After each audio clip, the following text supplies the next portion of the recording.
Bueno, damos continuidad al tema de dolor abdominal. En este video hablaremos sobre apendicitis, pancreatitis aguda y obstrucción intestinal.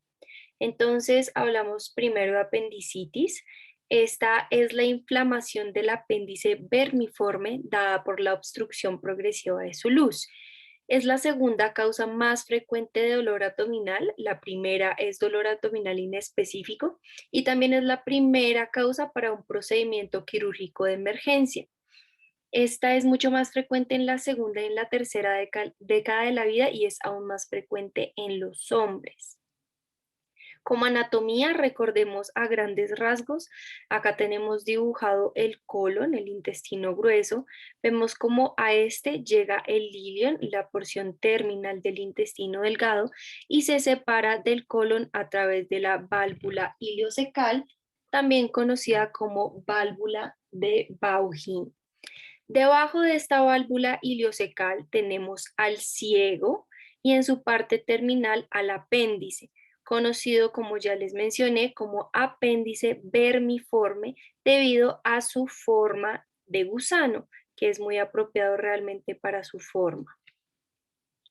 ¿Qué es importante? Saber que el apéndice tiene diferentes localizaciones, son variantes anatómicas completamente normales. La más común de todas es la posición retrocecal, que abarca el 64% de los casos, seguida de una posición pélvica. Después tenemos a la posición subcecal, preileal y postileal.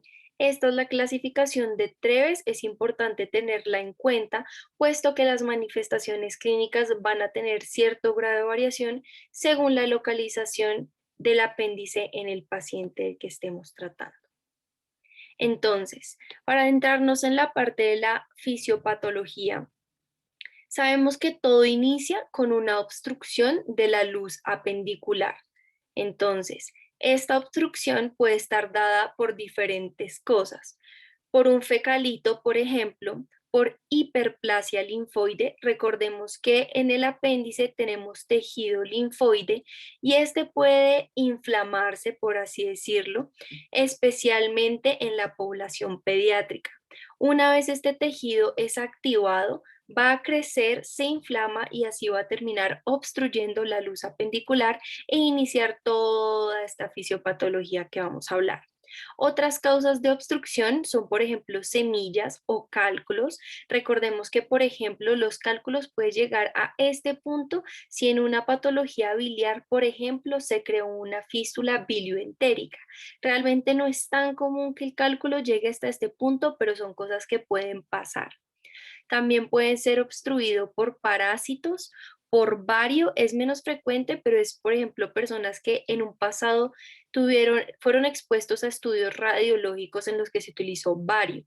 También puede obstruirse por tumores o por torsión o sección de la arteria apendicular. Una vez se ha obstruido esta luz apendicular, distal a esa obstrucción, se va a seguir produciendo moco como normalmente lo hace el apéndice. En un escenario normal, el apéndice secreta entre 2 y 3 mililitros de moco diario y esta secreción no va a parar. Lo que va a pasar entonces es que se va a acumular toda esta secreción distal a la obstrucción que tenemos y va a generar una distensión subsecuente del apéndice. Esta distensión va a estimular esas fibras viscerales aferentes del dolor y nos va a provocar inicialmente un dolor vago y bastante difuso a nivel periumbilical o epigástrico que va a terminar incrementando de intensidad y suele ir acompañado de náuseas y o vómito. Entonces, a medida que la presión intraluminal incrementa, se sobrepasa, digamos, esa presión venosa y vamos a la siguiente fase de la fisiopatología, que es la de la congestión vascular. Entonces, en este punto hay una congestión vascular inicialmente venosa. Con esa congestión vascular, la mucosa apendicular se va a volver hipóxica y se va a empezar a ulcerar, lo que va a hacer que se comprometa la barrera de la mucosa y va a haber disrupciones pues en esta parte de la mucosa y así se va a ver invadida de la pared apendicular por bacterias intraluminales. En este punto, entonces, va a haber una invasión bacteriana, pero además esa estasis del contenido apendicular que se acumula cada vez más va a generar que además haya un sobrecrecimiento bacteriano en la mucosa, es decir, hay una infección superpuesta. Entonces, la inflamación va a seguir igualmente progresando y va a terminar afectando a la serosa apendicular y también involucran al peritoneo parietal. Y es cuando el dolor pasa ya a localizarse a la fosa ilíaca derecha. Si se sigue progresando, digamos que va a haber un infarto vascular completo, necrosis y perforación, que sería lo que conocemos en última instancia como una peritonitis. Pueden pasar dos cosas, que al perforarse todo el contenido sea vertido a la cavidad abdominal, que conocemos como peritonitis, o que el cuerpo sea capaz de contener esa perforación y es cuando se crean abscesos o flemones. Entonces, ya entendiendo cómo es la fisiopatología de la apendicitis, podemos distinguir diferentes fases a lo largo del curso clínico de esta enfermedad. A la izquierda tenemos un apéndice normal. Posteriormente tenemos la primera fase, que es la fase edematosa o catarral. En este punto entonces hay una obstrucción, el apéndice sigue acumulando secreciones y hay una distensión apendicular. En la fase 2, conocida como fase supurativa o flemonosa, va a haber un compromiso venoso y linfático. En la fase 3, la fase gangrenosa o necrótica, el compromiso va a ser ahora arterial, es decir, va a abarcar no solo la parte venosa, sino también la arterial y nos lleva a la necrosis de las paredes. Y la última fase es la fase número 4, también conocida como fase perforada, en la que el apéndice, como su nombre lo indica, se perfora y libera su contenido a la cavidad peritoneal o queda contenido, como ya mencionamos, por lo que la distensión apendicular va a disminuir junto con los síntomas. Entonces, no hay que dejarse confundir clínicamente porque el paciente va a mejorar sus síntomas de manera temporal. En esta fase ya corresponde a una emergencia quirúrgica. Entonces, el cuadro clínico de estos pacientes va a presentarse inicialmente como un dolor abdominal migratorio, es decir, que inicia en el mesogastrio, también podría iniciar en el epigastrio, pero más comúnmente lo hace en el mesogastrio. En este punto hablaríamos de un dolor visceral. El dolor es transportado por las fibras C y después se va a localizar en última instancia en la fosa ilíaca derecha, donde lo caracterizaríamos como un dolor parietal que está en manos de las fibras A. Este cuadro suele ir acompañado de diferentes signos y síntomas. Tenemos, por ejemplo, a la anorexia, las náuseas, el vómito, que el vómito realmente no se caracteriza por ser de múltiples episodios, suele ser entre 1 y 2 episodios que se presenta después del inicio del dolor. Además, podemos encontrar que el paciente puede presentar deposiciones diarreicas y cuando el compromiso ya es mayor puede tener fiebre e incluso taquicardia. Acá vale la pena entonces hablar de dos tríadas características de la apendicitis. Tenemos a la tríada de Murphy que constituye dolor en fosa ilíaca derecha asociado a náuseas y vómito y a fiebre. Y por otro lado tenemos a la tríada de Dieulafoy que abarca un dolor a la palpación hiperestesia cutánea y defensa, todo en la fosa ilíaca derecha. Entonces, digamos que son triadas que se suelen hablar de manera muy frecuente en la apendicitis. Sin embargo, por ejemplo, la triada de Murphy no se presenta en todos los pacientes y no es patognomónico, pero nos puede ayudar a orientar un poco mejor el diagnóstico.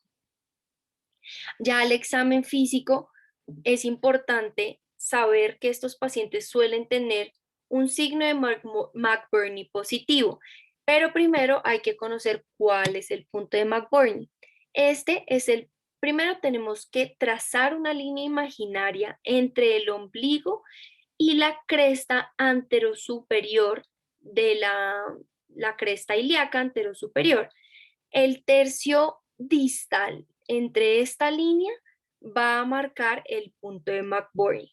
Y el signo de McBurney positivo es la sensibilidad precisamente en ese punto de McBurney. Tenemos al examen físico otros signos, vamos a encontrar que en la literatura son muchísimos, sin embargo los que más se utilizan en la clínica son estos cuatro. El signo de rebote consiste en oprimir hacia la fosa ilíaca derecha. El paciente va a referir dolor cuando se hace la descompresión. El signo de rebote también se conoce como signo de Blomberg. El signo de Rovsing, por el otro lado, también se conoce como signo de sensibilidad indirecta y el nombre se debe a que el dolor se va a presentar en la fosa ilíaca derecha cuando palpamos en la fosa ilíaca izquierda. Como un fun fact y algo que hay que saber, estos signos no se suelen sacar en los pacientes pediátricos, para tenerlo en cuenta. Adicionalmente tenemos al signo del psoas. Este va a consistir en poner al paciente en decúbito lateral izquierdo y generar una extensión pasiva de la cadera derecha, es decir, echar la pierna para atrás, y el paciente va a sentir un dolor en la fosa ilíaca derecha que incluso puede llegar a irradiarse al testículo derecho. En este punto es importante saber que este signo suele ser positivo en los pacientes que tienen un apéndice retrocecal. Y el último signo del que vamos a hablar es el signo del obturador. En este punto lo que tenemos que hacer es posicionar al paciente en decúbito dorsal y vamos a flexionar y rotar internamente la cadera derecha y la rodilla ipsilateral. También va a doler en la fosa ilíaca derecha y suele ser positivo en los pacientes que tienen un apéndice pélvico. Para llegar a un diagnóstico más certero, adicional a la clínica que nos presenta el paciente, podríamos utilizar otras ayudas diagnósticas como son, por ejemplo, en los laboratorios encontraríamos en el cuadro hemático una leucocitosis y en cuanto a los reactantes de fase aguda podríamos encontrar una PCR elevada. Y las imágenes que podríamos solicitar son, por ejemplo, la ecografía. La ecografía acá hay que tener en cuenta que nosotros la utilizamos de primera mano, más que todo porque está disponible y es barata, pero también tiene sus partes negativas, por ejemplo, que es operador dependiente. ¿Qué podemos encontrar en la ecografía? Un diámetro apendicular que supere los 6 milímetros, por ejemplo, un signo de target que nos estaría hablando de un engrosamiento de la pared y en esta imagen lo podemos ver claramente representado. Un apendicolito que estaría obstruyendo la luz apendicular. Este hallazgo sería bastante bueno y patognomónico, claro está, para poder diagnosticar la apendicitis. Sin embargo, no es el hallazgo más común. Y también incluso nos podríamos encontrar con un apéndice perforado que es visible a la ecografía. También podríamos solicitar el TAC, de hecho esta es la imagen con mayor sensibilidad y especificidad para estos casos, sin embargo es costosa y no siempre está disponible. Además requiere que le administremos contraste para una mejor precisión diagnóstica y estaríamos exponiendo al paciente a una radiación ionizante. Esto porque es importante tenerlo en cuenta porque no estaría indicado en población pediátrica ni en las mujeres embarazadas. Se puede hacer, pero realmente no es lo recomendado. Entonces, si lo podemos evitar, mejor hacerlo. Los hallazgos son prácticamente los mismos. Que es muy importante que necesito que tengan en cuenta que no siempre las imágenes nos van a mostrar estos hallazgos de manera tan florida. Si la clínica nos indica que el paciente está cursando con una apendicitis aguda y las imágenes no nos muestran estos hallazgos, no importa. Nosotros vamos a hacer el diagnóstico de apendicitis aguda. Recordemos que estos simplemente son ayudas diagnósticas, pero hay que confiar en la anamnesis y en el examen físico primero. Todas las patologías del dolor abdominal van a ver que la parte más importante es precisamente eso, una buena anamnesis y un buen examen físico. Si la clínica nos dice que está pasando, le vamos a creer sobre las imágenes. ¿Y cómo vamos a hacer el diagnóstico? Vamos a hacer esa asociación entre la clínica y las ayudas diagnósticas. Y van a ver que hay diferentes escalas, son múltiples realmente. Acá les traigo unas cuantas. La primera que vamos a hablar es de la escala de Alvarado. Vemos que esta tiene diferentes parámetros y para recordarlos pueden simplemente pensar en la manera en la que se desenvuelve el cuadro clínico a medida que éste evoluciona. Tenemos, por ejemplo, la migración del dolor, anorexia, náuseas, sensibilidad en el hipocondrio derecho, signo de rebote, fiebre, leucocitosis superior a 10.000 y que esa leucocitosis esté desviada a la derecha con unos neutrófilos del 75%. Entonces vemos que son 8 criterios a los cuales a todos les voy a dar una puntuación de 1 en caso de aparecer, a excepción de sensibilidad en el hipocondrio derecho y la leucocitosis, que van a tener 2 puntos. Con el puntaje que nos arroja esta escala, voy a determinar cuál es el riesgo de que mi paciente esté cursando con apendicitis. Si tiene un puntaje de 0 a 4, el riesgo es bajo. Si el puntaje es de 5 a 7, es intermedio. Y si el puntaje es de 8 a 10, va a ser un riesgo alto. Acá tenemos otras escalas. Por ejemplo, tenemos la escala de Ripasa. Este se utiliza más como para un diagnóstico precoz de la apendicitis aguda y tiene mayor sensibilidad y especificidad que la escala de Alvarado, para tenerlo en cuenta, sino que ven que son muchos más criterios y en la clínica se suele usar de manera más frecuente Alvarado, pero pues que tengan en cuenta que no es la única que existe. También tenemos la escala de Paz, que es la escala que se utiliza más que todo en pediatría. Y por último tenemos la escala AIR. Entonces son escalas que hay que tener en cuenta que se utilizan en la clínica. Por último, vamos a hablar de el manejo. A grandes rasgos es quirúrgico. Entonces, siempre que se pueda, se va a optar por un manejo laparoscópico, es menos invasivo, los pacientes tienen mejores desenlaces. Entonces, vamos a llevar al paciente a una apendicectomía por laparoscopia y a este procedimiento se suele conjugar con la antibiótico-terapia. Esto va a depender de los casos específicos, pero a grandes rasgos siempre se inicia la antibiótico-terapia previa a la intervención quirúrgica y según los hallazgos intraoperatorios se decide el tiempo de la antibiótico-terapia. Puede quedarse en una antibiótico-terapia profiláctica con una sola dosis previa al procedimiento o ya prolongarse hasta incluso una semana posterior. Todo va a depender de lo que se encuentre intraoperatoriamente y de los cultivos en caso tal que se hayan tomado.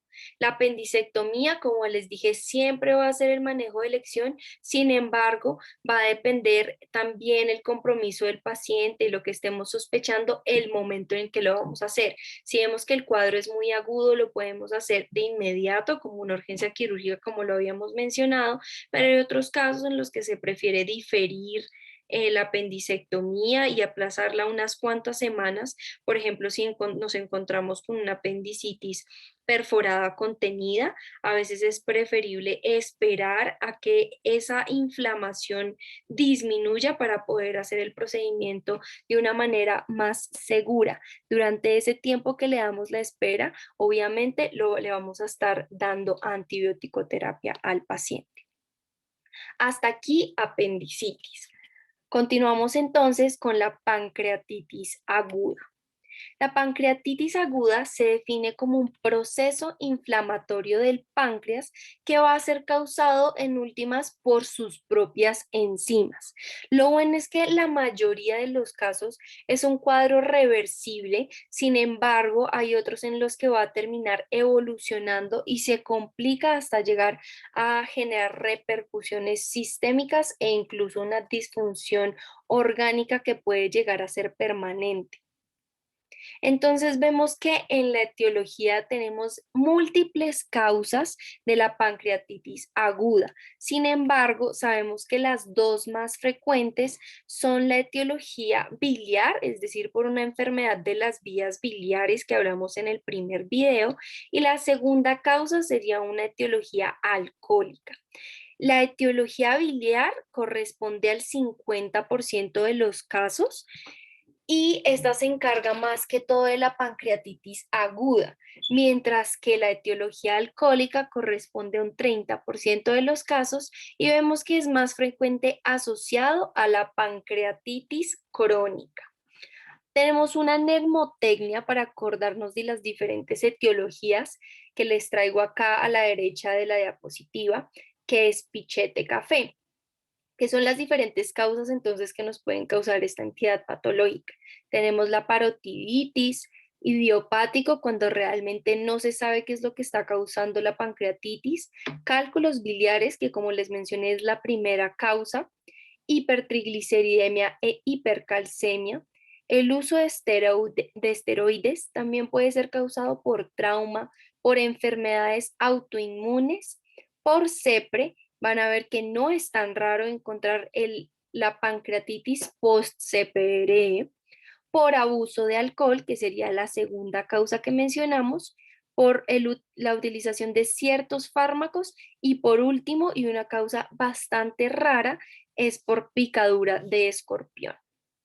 El cuadro clínico, el paciente va a presentar un dolor abdominal bastante súbito y severo que llega a su máxima intensidad a los 10 a 20 minutos aproximadamente. Este se va a localizar en el epigastrio, pero es clave que suele irradiarse a la espalda y a los flancos. Es decir, es un dolor que vamos a caracterizar como en banda o en cinturón, como lo estamos viendo en esta imagen de acá. Esto es patognomónico de la pancreatitis, siempre tenerlo en cuenta. Además, este dolor se puede aliviar cuando el paciente se inclina hacia adelante y en esta posición la conocemos como la plegaria mahometana. Al dolor abdominal se suelen asociar otros signos y síntomas como por ejemplo las náuseas y el vómito y la disnea. Acá, ¿qué es importante tener en cuenta sobre la disnea?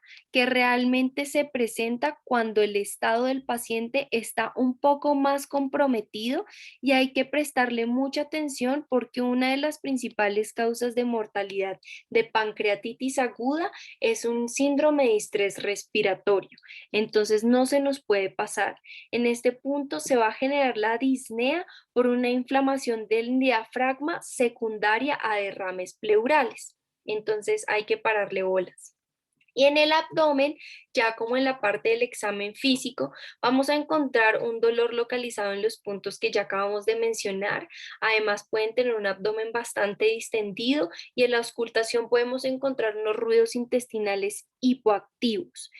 Otros dos signos que son patognomónicos de la pancreatitis necrotizante son los dos signos que ven acá representados. El signo de Gray Turner, que nos va a mostrar una equimosis en los flancos, y el signo de Collen, que nos muestra una equimosis periumbilical. Estas secundarias, estos dos signos son secundarios, como les dije, a una pancreatitis necrotizante en la que va a haber hemorragias retroperitoneales.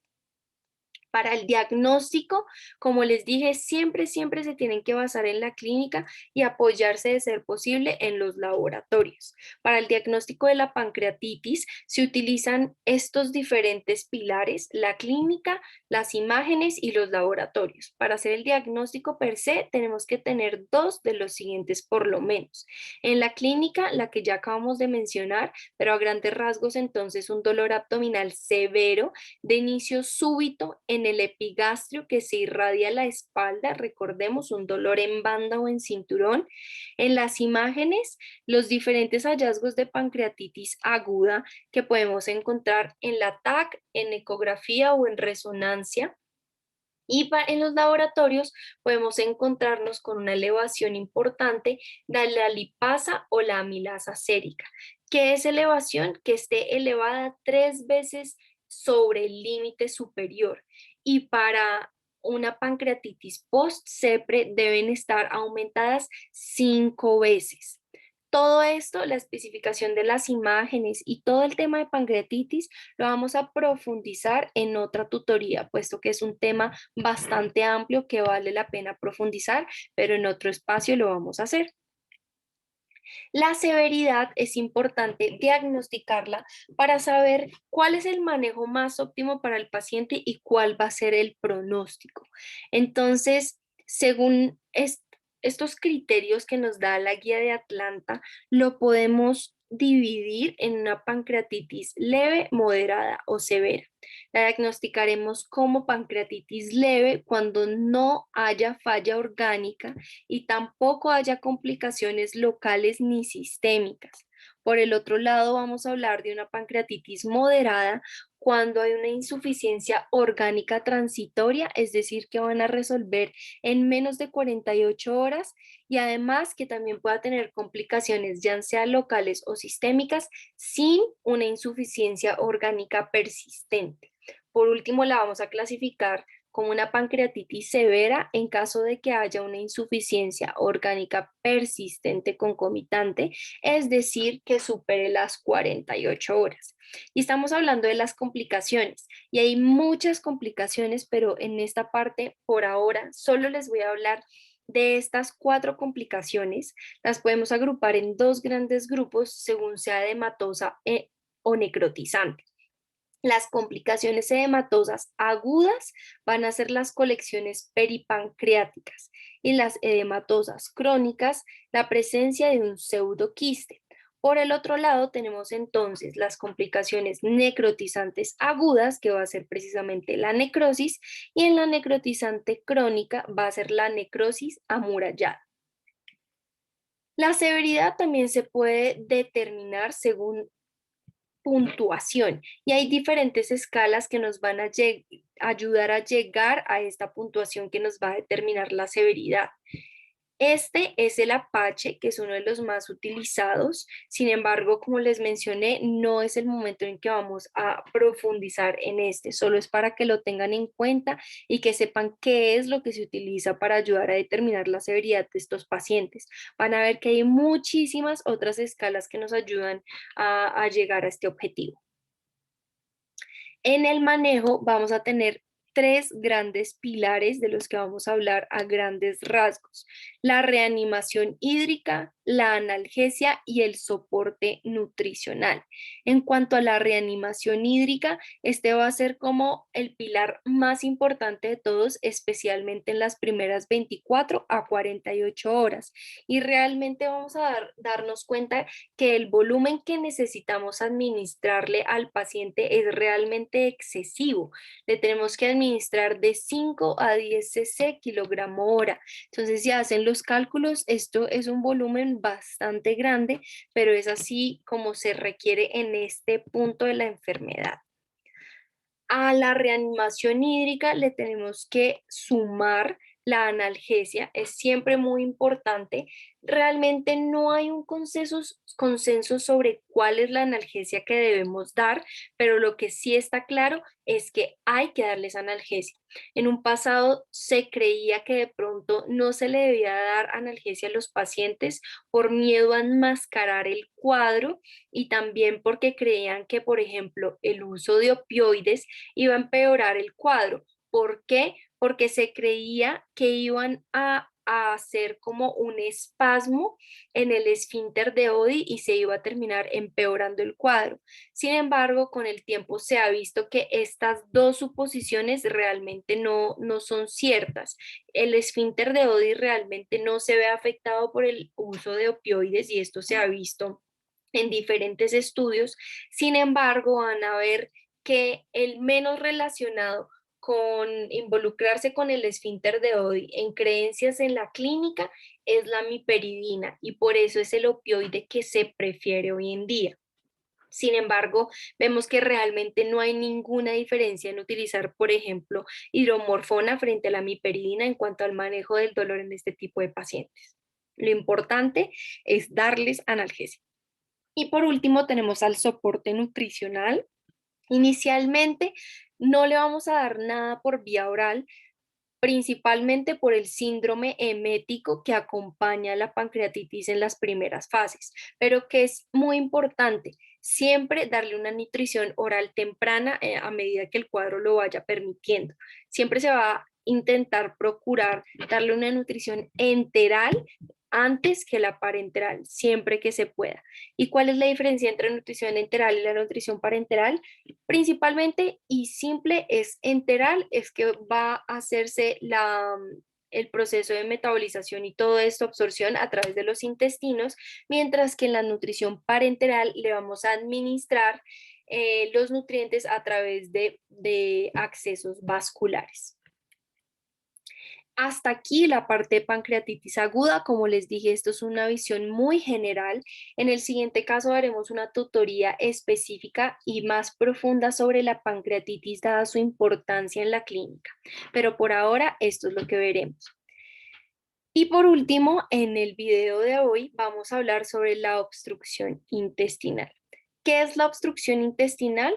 Es un síndrome causado por la detención completa y persistente tanto de las heces como de los flatos en cualquier tramo intestinal. Las causas son variadas, pueden ser orgánicas, mecánicas y funcionales, y de igual manera puede tratarse de una obstrucción completa o incompleta. ¿Qué pasa? Que en las obstrucciones incompletas puede haber cierto paso de las heces o de los flatos, sin embargo, es importante manejarla porque la gran mayoría puede evolucionar a una obstrucción completa. Entonces, vemos que realmente hay muchas causas que pueden generar obstrucción intestinal. Sin embargo, dos de las más importantes de las obstrucciones mecánicas son las hernias y las bridas. Estas son las dos causas que uno tiene que pensar inicialmente cuando llega un paciente con este cuadro clínico. ¿Cómo voy a decidir si es más probable que se trate de una hernia o de una brida? De los antecedentes del paciente. Si el paciente tiene antecedentes quirúrgicos, especialmente abdominales o pélvicos, me voy a inclinar más hacia una causa de bridas, que son esas adherencias que se generan entre las asas intestinales, que son normalmente secundarias precisamente a las intervenciones quirúrgicas, pues no es normal para el organismo que uno entre a explorar la cavidad. Entonces, por eso se producen esas bridas y terminan generando posiblemente una obstrucción intestinal. Eso por un lado. Pero si el paciente realmente no tiene ningún antecedente quirúrgico, ya voy a pensar más que todo en una hernia. ¿Qué es la hernia? La que me está produciendo esa obstrucción. Entonces, en los factores de riesgo, acá les traigo nuevamente lo de las cirugías. Si el paciente tiene una cirugía previa, abdominal o pélvica, pienso inmediatamente en que la causa son bridas. Entonces también tenemos las hernias, como acabamos de hablar, y adicionalmente tenemos, por ejemplo, lesiones en la pared abdominal, una enfermedad inflamatoria intestinal, que el paciente haya estado ante irradiación previa, antecedentes o riesgo de neoplasia, antecedentes de ingestión de cuerpo extraño y fármacos asociados a la constipación. ¿Cuál es la clínica con la que se va a presentar el paciente? Con un dolor abdominal que inicialmente va a ser difuso y bastante intenso, pero que a medida que evoluciona el cuadro se va a localizar más hacia el mesogastrio. Este dolor además va a ser tipo cólico y es intermitente, pero de igual manera a medida que va aumentando y progresando el caso, se va a convertir en un dolor más constante que permanece en el paciente.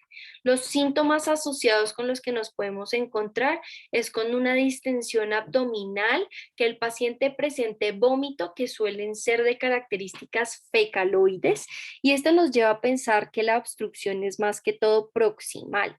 Si nos encontramos con otros síntomas como la constipación, tenemos que pensar más que todo en una obstrucción distal. Adicional, pueden presentar hiporexia e incluso diarrea. Acá hay que tener mucho ojo clínico porque hay que pensar que no siempre que presenten diarrea ya tengo que descartar entonces la obstrucción. Recordemos el concepto de obstrucción parcial. Y por último tenemos los signos de alarma, en donde tenemos, por ejemplo, la taquicardia, fiebre y leucocitosis, que nos van a llevar a pensar que el cuadro está mucho más avanzado. También podemos tener acidosis láctica, un dolor desproporcionado con los hallazgos clínicos que nosotros estemos encontrando. Esto es importante, este dolor desproporcionado, porque nos tiene que hacer pensar en isquemia. Y por último tenemos los signos de irritación peritoneal. Todos estos signos de alarma nos tienen que hacer pensar, dependiendo del que se trate o el conjunto que se presente, en una estrangulación o una perforación. Esto ya sería una urgencia quirúrgica o tenemos que correrles para resolver el cuadro de este paciente y que no se vea más comprometido. Entonces, esos son con lo que se nos presenta al paciente. Y nosotros al examen físico nos podemos encontrar con un paciente que está deshidratado, que además tiene el abdomen distendido. A la auscultación abdominal podemos encontrar que tiene unos ruidos intestinales aumentados o disminuidos. Y esto va a depender precisamente del momento de la progresión del cuadro. Inicialmente se van a encontrar aumentados, pero después se van a encontrar disminuidos, lo que nos quiere decir que hay que correrle un poco más a este paciente. La percusión va a ser timpánica o mate según el lugar en el que estemos percutiendo. Y por último, también podemos encontrar con a la palpación con masas o hernias, que ahí ya nos estaría orientando más a la posible causa de la obstrucción. ¿Cómo hacemos el diagnóstico? Nuevamente con la clínica y ayudándonos con diferentes ayudas diagnósticas, como por ejemplo la radiografía de abdomen. Como podemos ver en estas imágenes, en la de la izquierda podemos notar que son pacientes que se encuentran con la dilatación de las asas, que puede ser tanto del intestino delgado como del intestino grueso, pero cuando hablamos del intestino delgado, hablamos de una distensión superior a los 3 centímetros. Además, va a presentar niveles hidroaéreos y ausencia de gas distal. Como pueden ver acá, no hay gas distal. Esta es la tríada radiológica de la obstrucción intestinal. Además, ¿qué podemos encontrar? Signos en pila de moneda, el signo del grano del café que vemos acá especificado, que va a ser patognomónico de un vólvulo, y también neumoperitoneo, que nos haría pensar en una perforación intestinal. ¿Qué es el vólvulo? Es básicamente que la asa intestinal va a rotar sobre sí misma y se enreda, se hace un nudo. Y eso es lo que vemos en la radiografía como el signo del grano del café. No se les puede olvidar, es patognomónico de obstrucción intestinal y hay que correrle porque si sigue avanzado puede terminar en una perforación intestinal. El manejo Va a ser, por un lado, dependiendo del compromiso del paciente médico o por el otro quirúrgico. Entonces, en el manejo médico es el que le vamos a dar inicialmente a todos los pacientes. Las órdenes que debemos dejar es nada vía oral. Le tenemos que hacer la administración de líquidos pertinente con las correcciones hidroelectrolíticas que necesitemos. Le pasamos una sonda nasogástrica para descomprimir. Le damos la analgesia porque recuerden que no es necesario y el paciente no debería estar sintiendo dolor si nosotros lo podemos manejar. Y además le tenemos que dejar protección gástrica. El manejo médico realmente es útil en la mayoría de los pacientes. El 50% de los casos va a resolver solo con el manejo médico. Pero ya hay casos en los que se requiere un manejo quirúrgico y es especialmente en estos dos casos, cuando hay un compromiso intestinal que nos lo puede dar o la clínica con los signos de alarma o los hallazgos radiológicos que ya encontramos, por ejemplo, la del vólvulo. Y segundo, que haya, por ejemplo, una causa corregible quirúrgicamente. El mejor ejemplo, el de las bridas quirúrgicas. Con el manejo médico, eso no va a mejorar. Entonces toca entrar a intervenir y quitar esa brida para descomprimir el intestino y resolver la obstrucción intestinal. ¿Qué debemos pensar en estos casos? Y correrle a la isquemia, que haya una hernia encarcelada, perforación o volvo. Hasta acá por este video. En el siguiente vamos a continuar con otras patologías adicionales del dolor abdominal.